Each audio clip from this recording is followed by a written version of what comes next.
Hi, I'm Jules Mitchell. Welcome to the Huffington Post Thrive series. Today I'm here with Anna and Christine, and the class is called Move Your Spine. We're just going to do a few minutes of some different spine mobilizing techniques that will kind of expand upon what you're usually doing in your regular yoga classes. So I'm going to have you guys both start on your hands and knees. And we'll start by just moving through some cat-cow poses.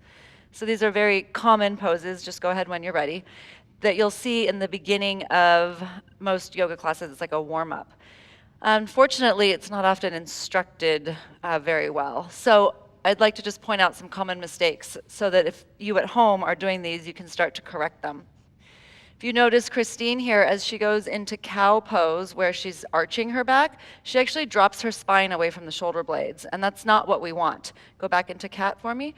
So this time I'm going to really ask her to feel her shoulder blades really plugged into her back, and she's going to start to slowly arch her back, but she's going to keep the shoulder blades spreading. Yep, keep going. And now see, she can't move nearly as much as she was before, but at least now she's moving her spine more segmentally instead of as a unit. So speaking of segmental, we're going to come over here to Anna, and we're going to start to really move the individual vertebrae, even though they don't really move that way. We're going to imagine it so that we can really focus on different segments of the spine. So I'm going to have Anna, she's in neutral here, and Christine, you can just keep working or join us with the cueing.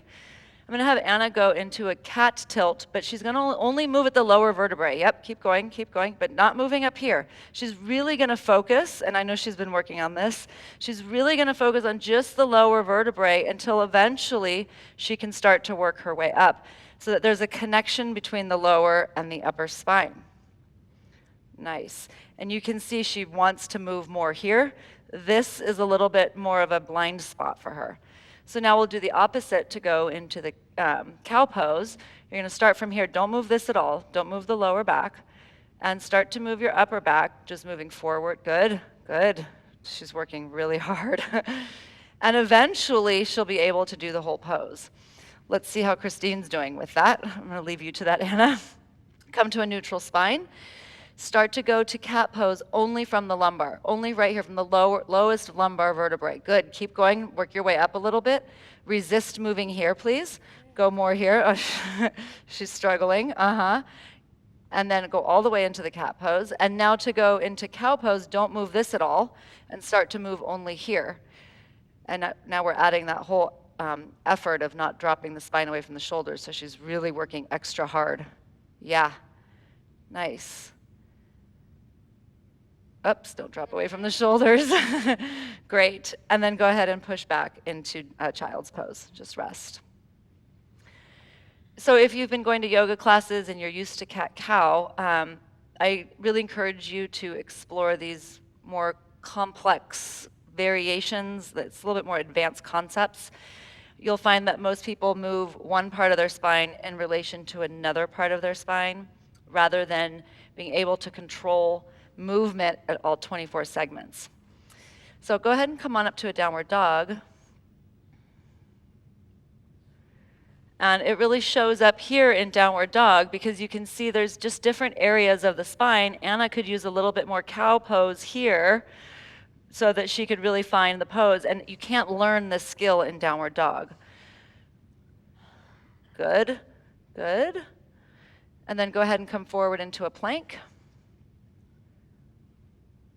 And pull back into a downward dog. Good. Again, come forward into a plank. Keep the spine here. Keep moving from here. Good. Yes. Excellent. Excellent. Nice. More of this. More cat here. Yes. And pull back into downward dog.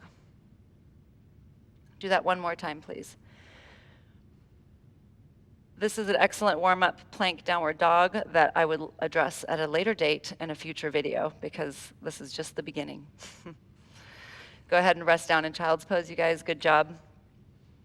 Thank you for tuning in to your daily dose of yoga. We'll see you here next week or on adaya.com.